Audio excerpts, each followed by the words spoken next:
You are listening to the Park Flyer Podcast, where we discuss our RC adventures.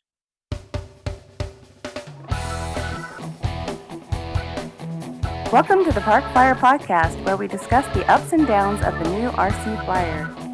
Join your hosts, Michael and Jay, as they take flight at the park. Now on with the show.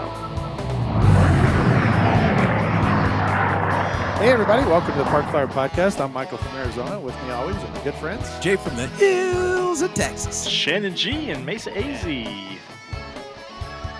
you go. Excellent. We're glad to have everybody here with us at looking out for the podcast. We last left off with our heroes going out to Maiden and Dolphin. Jay and Jim were headed out after the arrival of the new aircraft. Yeah, so Jay's here to tell us all about how it went since we kind of lost a little time. We were short on time last time. Right. But, Well, hey, so, as everybody remembers, unfortunately, Jim had lost this airplane called the Dolphin. And, it had, well, I won't say it had an early demise. He had the aircraft for some time, had never crashed it or whatever until, we started flying it. And, and once he started letting us fly it, then it met its untimely demise. And unfortunately, Jim being a guy who was excellent at repairs, he couldn't recover it from this last repair. It just had been smashed to dust. And, the atoms were just so discombobulated that he couldn't put everything back together. So he decided, well, I'll just either get a different plane to use with this gas motor, right? Because that was the whole thing. It was the second plane that he had converted over to a gas motor or engine. So, it was one of those things. Oh, well, I remember seeing the kit because we were looking for the kit. We'll just get it. And it was like all of a sudden the world supply had just run out. There was you couldn't find this plane. And luckily you had I guess it was maybe a week later or so, you came back in and sent me you'd found something on eBay and we're like, yeah, what are you talking about? Here, here's that plane right here. Is this the one you're talking about? I'm like, holy crap, you're right. So I sent it on to Jim and then Jim, called the guy up and got one of the models and bought it, and supposedly it was on its way. But what had happened? It wasn't a guy on the internet. It turned out it was actually a company supposedly that we had tried before to get it from, and Jim was like, "Oh yeah, they happen to have a store on eBay, and then you can order things through them." And supposedly there was only 6 or 7 left, or they had sold some already. And I don't know, there's some fusion, but anyway, the thing showed up at his house. He'd gotten it, and then he put it together in a day or two. Then he wrote me and was like, "Hey man, come on, let's go out and go. Let's maiden this Dolphin." So I came out that day, and I was all excited because once again we were maiden a new plane, and so I was wondering what he put in it and everything. So that morning we got out there a little earlier, so it was a stiller morning. We prepped the plane to get ready to go. So I once again learning about these gas motors or engines. So I had fueled it up, had it all ready to go. Jim was trying to start it, and all of a sudden it seemed like we were back in Nitro Town again.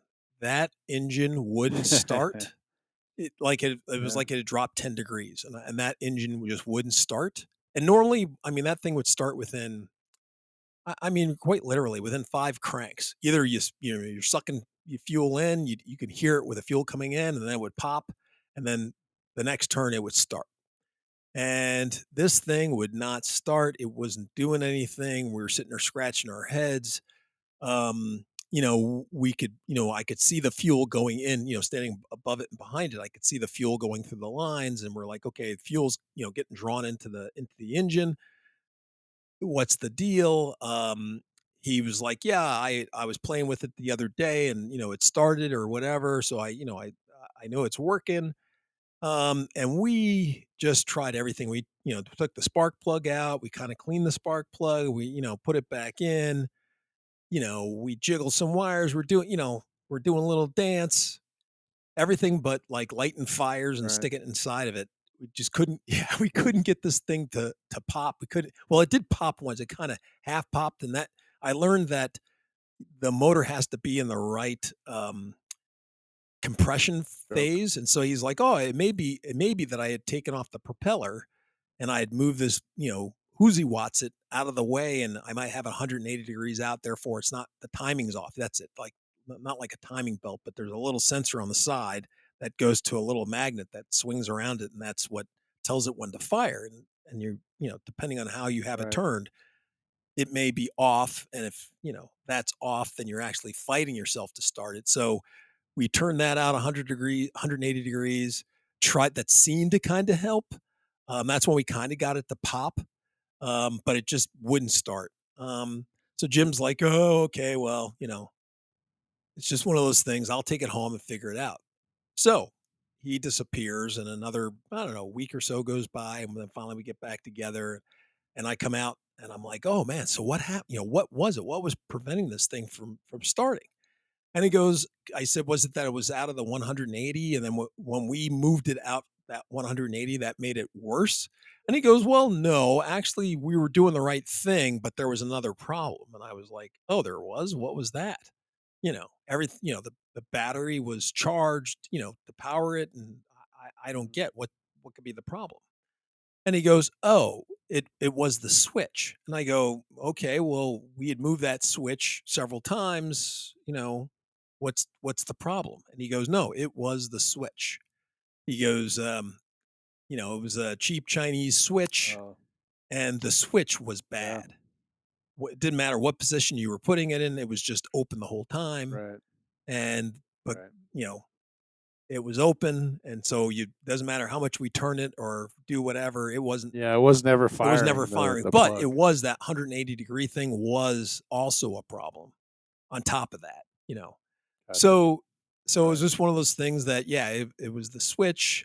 He had replaced the switch. We got out there, like, within 2 or 3, cranks of the propeller, it was popping and it fired right up. And, so he was afraid we were gonna have to retune it and do some other stuff, but it popped right up just like always and was just purring like a kitten. And I was like, "Oh, man, this is awesome." So, we were like, "Okay, we're ready to try this thing finally." So, um, like I said, we got out there, and he had another problem that we had with that particular plane was that we had a lemon receiver, which has a gyro in it. And so it was one of their new ones. It comes in either a 7 channel or a 10 channel. So he had a little 7 channel model. And the time before, he had gotten some interference, and then we were trying to figure out, what was up with the interference. Now, later on, as I've been doing research and been finding out with once again, no problem when you're doing a nitro motor per se of getting interference from the little CDI unit. And I don't remember what CDI stands for, but it's basically a little ignition box that sends out the spark that goes to the spark plug. Right. Well, that thing's loud, noise wise, and it's making lots of noise. Now Yeah. we're on 2.4. Back when we had like 7.2 hertz, on the radios, that used to just cause havoc with those. But 2.4 is less susceptible to it, but it's still susceptible. And as I've been learning, depending on how you have your plane grounded or how your battery system works, like, so Jim has two switches. One switch powers the radio, and another switch that powers the CDI, but it only has Right. one battery. Okay. And I guess normally when you do these things, you have two batteries, one that powers the radio and one that powers the CDI.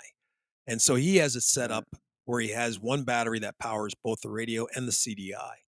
Well, as far as I understand it, you can get noise that comes back, goes through the battery, jumps through the circuitry that goes back into your radio, sending all sorts of havoc through Correct. there and can cause you problems. So, Yep, that's true. and on top of that, that little CDI box, depending on how close that you have it inside the cockpit, like where it's at in the cockpit, compared to where the actual receiver is, it has to have a little bit of separation. And so, you got to make sure you have those things separated and all that kind of stuff.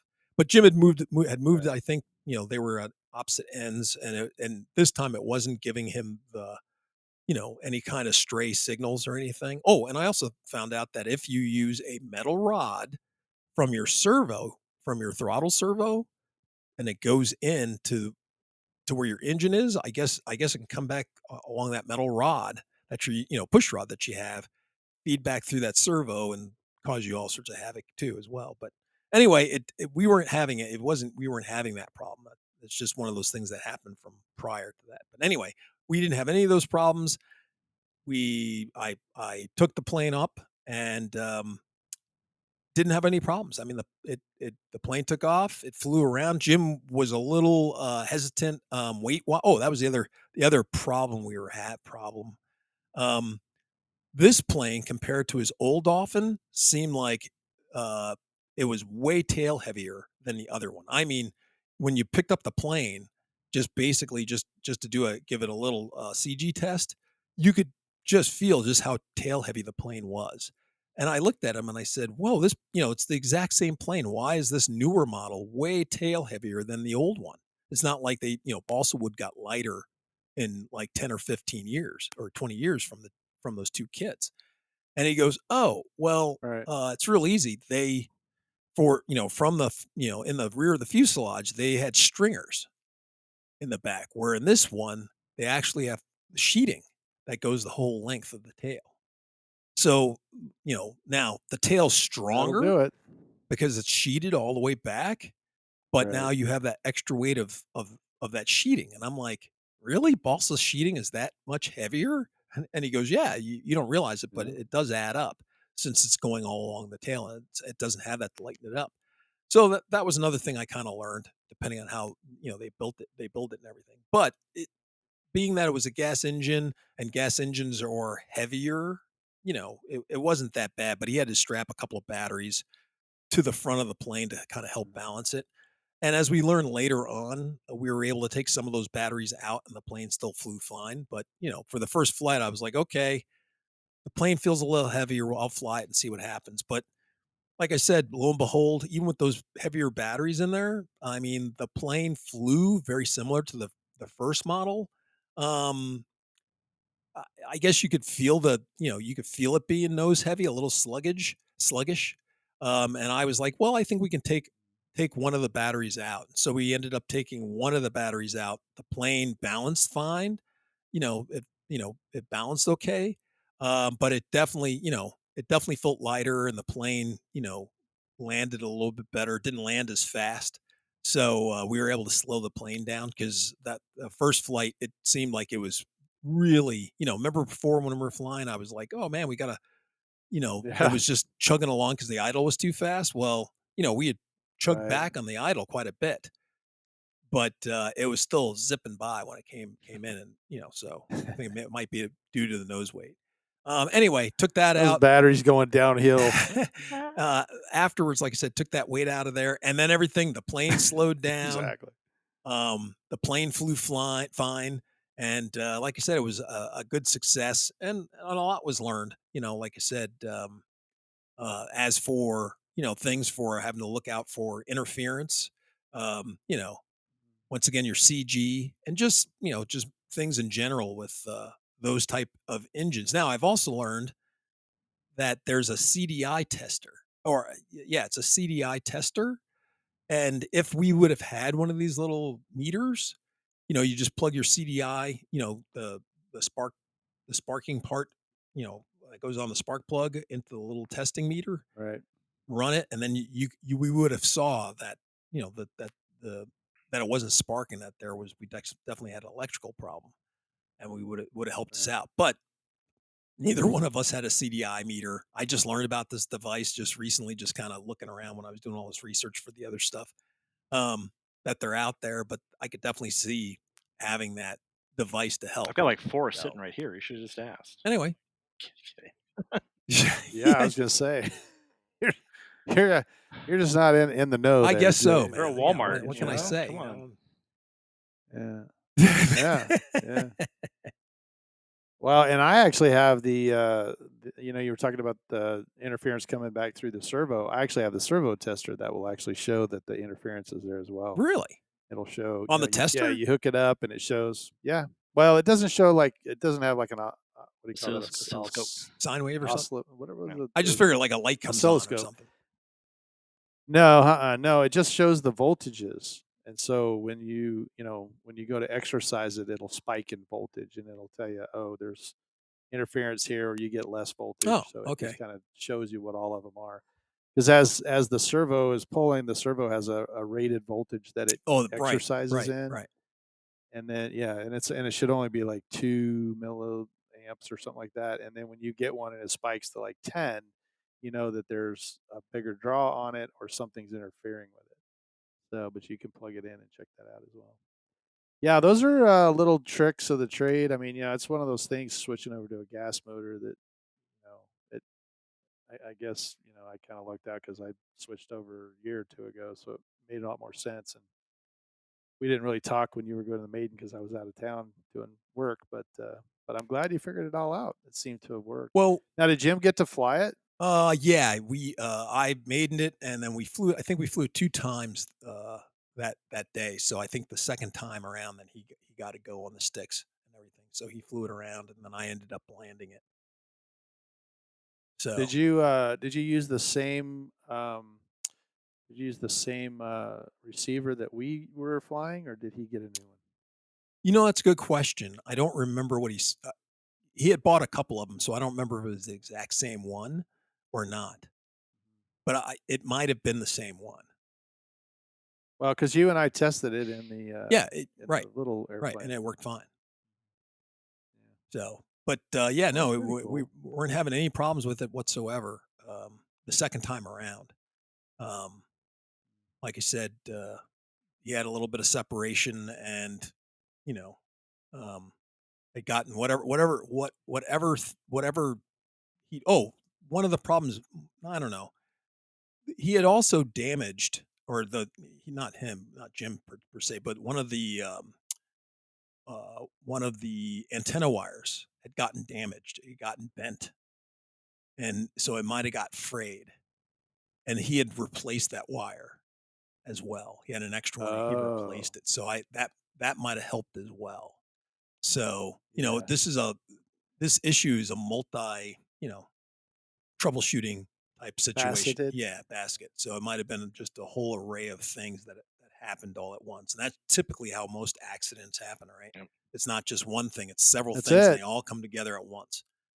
So, Yeah. but Comedy of I errors. did learn a couple of things. So remember when I called you one day and I was asking you about like, hey, so how many batteries should you have, or hey, what's an and you said, oh, you need to have an IBEC, and I'm like, what's an IBEC? IBC. Yeah, Mhm. and I'm like, what's an IBEC? Okay. And you're like, oh, it's this ignition thing, and it's got filters on it. And I'm like, what? Why would I need that? Now I understand why you'd use it. Correct. Yeah, because you can cut it off with your on your radio. You don't have to wait for it to run out of Right, but gas that's not you know. the now that I've saw what happened to Jim and his setup, now I understand why you'd want to have an IBEC. And the Right. reason is because it has a series of filters so that you can run one battery Correct. through both That's correct. systems. Because I was talking to Barcelou about this, that on that day, and he was like, "Well, where was it grounded to?" And da da da da da. And I go, "Well, it's a floating ground, because it's not grounded to something. There is Yeah. no Yeah. strong How do you ground an RC right." airplane? Right.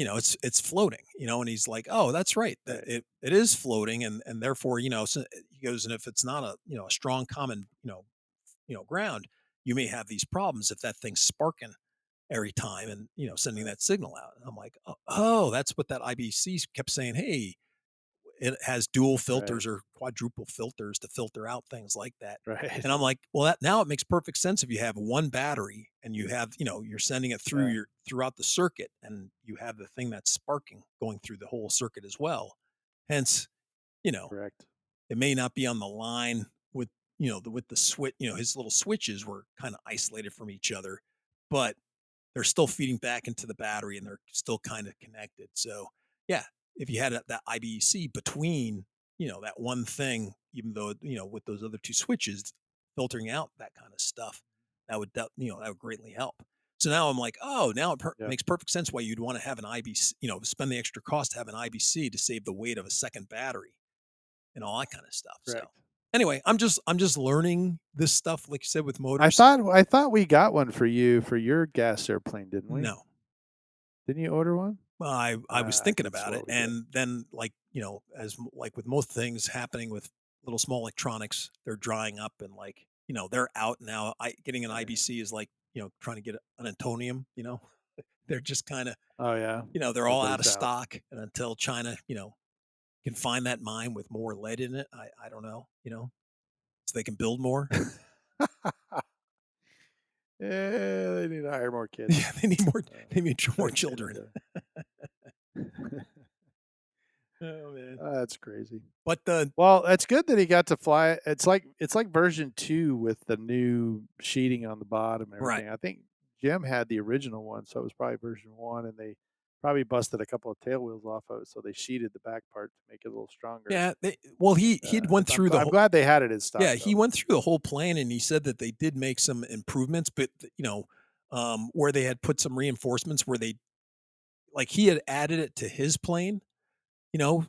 He goes, they've already, like, it was like somebody looked at his plane and said, oh yeah, we're going to take these things and add these points of strength, strengthen here near the gear and strengthen here near, near the firewall and all this kind of stuff. So he said, yeah, it was, in a way, it was better built, but you could feel, the weight difference between the two, The and weight where difference. it was coming out. So Well, that's good. If you put heavy batteries in there headed downhill, man, that thing's gonna come screaming. Kinda like the Bison did when we, made the oh Bison yeah, with those that's big right. ass batteries in Heck there. yeah. Thing was constantly screaming at the Yep. ground, right up until it went to the tail, and then it was, very exciting. Hey, just you got to have something to Uh, counterbalance that whole thing. And you did a great job bringing it back, being tail heavy. I think you were testing me, actually. Oh, that's too funny. Well, I'm glad that, you guys got to meeting it. It sounded like it was a good day, and, it, went home in one piece and not in a garbage bag. I would have felt terrible if that would have happened, but, Oh, you um, you and me both. but he's excited about it, I think, from Oh yeah. Well, yeah, just when I you get think something he's back from excited. the dead, when it's a favorite plane of yours, and Mhm. you know, yeah, he was ecstatic that we got it flying and it worked well. And the only thing, what was the only thing we didn't actually do? Even though we flew, I think I think we still didn't turn on. That's what it was. I think we still didn't turn on the gyro. We never had the gyro on, or I can't remember if we actually were playing with gyro or we did have it with the gyro on. I can't remember now. It's been so long, but anyway, we got it flying. That was the biggest thing, and Right. I'm sure we'll be able to conquer it so that we'll have we'll have what's the word I'm looking for? We'll have confidence to turn the gyro on and get that all tuned out. But we got the plane flying just in plain Jane mode. And like I said, the research, I did, as for rounding the thing out or getting rid of the potential of those problems. I haven't had a chance to really talk to Jim about it, but you know, having a second battery or I back in So there. did he replace that Oh switch? yeah, he I got mean, it. did he actually have to buy a He new got it. one He or Well, the package that he got came with like three switches. Oh, gotcha. So he just So he just the swapped first it out. switch worked, the second switch didn't work, and then he had a third switch that Right. worked. So it was that second Gotcha. switch that was bad out of his Yeah. three No, pack, that I makes guess. sense. So Yeah, that sounds about right because I think I have some of those when they And came two in out of 3 three pack ain't as bad. well, yeah, so So that's good. 2 out Yeah, of no 3 doubt. ain't bad. Yeah, A third of the way there. yeah. But it was really That's frustrating because I mean that motor worked so well, and then all of a sudden it was like, I swear it was like I said, it was something like his other nitros. It was just being temperamental, and we were like, man, we cannot get this thing started. We couldn't figure yeah, it out. And that's kinda yeah, frustrating, so especially if you're hand flipping it, man, your oh arms no, get tired. he had a little starter. Oh, Because well, because that ain't I good. was even like, well, gee whiz, I guess you can just hand flip this thing because I mean, it starts within you'd barely Yep. go bit and it would bring right on up. I'm like, Yeah. geez, I guess you don't even need to bring that thing, Well, until that's it has a true, but problem. it's probably safe. I was going to say until it has a problem, or until you're missing fingers. But and that thing jumps back at you because if it kicks back, actually the smaller airplanes won't do it as big as the 120 or the 210. Uh-huh. That thing will kick back and just freaking tear your fingers clean off. So that's Clean what the off. guys use the chicken stick for, man. Right. They just so, very cool. Well, did you? Was that the only airplane you guys got to fly? Did you bring anything out Uh, as well, let's or see. No, we had other planes out there, and in fact, that was it that day. Um, I also think we have a new guy that's been coming out with Jim to fly, and he came out.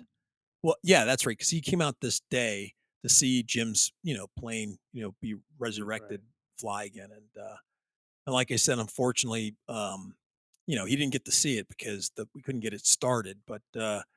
I had brought out, or Jim had brought out like a Cubs style plane, and so I was doing some training with him on that, and so we flew that. What else? I think Jim. Oh, Jim finally got his little Panther jet up. It was calm enough that we can get that Oh, out good. because he wanted to show Yeah, Jonathan that fly. And the thing is, I mean, it's a cool little jet. The only problem is, I mean, you have any wind, that thing is so small and so twitchy. It's like getting thrown all about the sky, man. It's just getting blown around. sure. And I'm like, we should fly that I mean, the minute you get there, we should be flying it. But Yeah, Jim's like, hey, I want to fly the Panther. I'm like, Jim, the winds are, they're gusting from 5 to 25. I don't think so.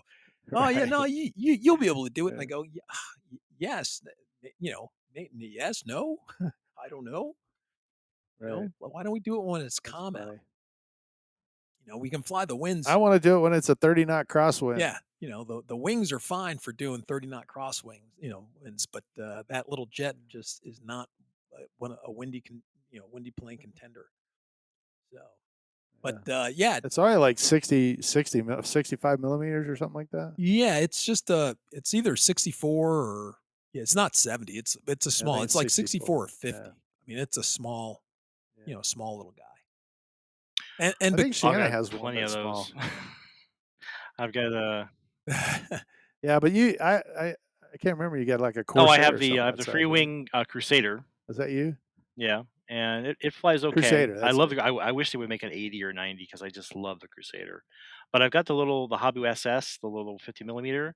That thing flies really nice. Like that's like my go-to. Just if I want to go, and if it's a little windy, it's not that bad. Um, but I know he's talking about the Freewing Yeah, Panther. Is that what it is? Yeah, they get thrown around yeah, a little bit, yeah, yeah, and but I mean they fly.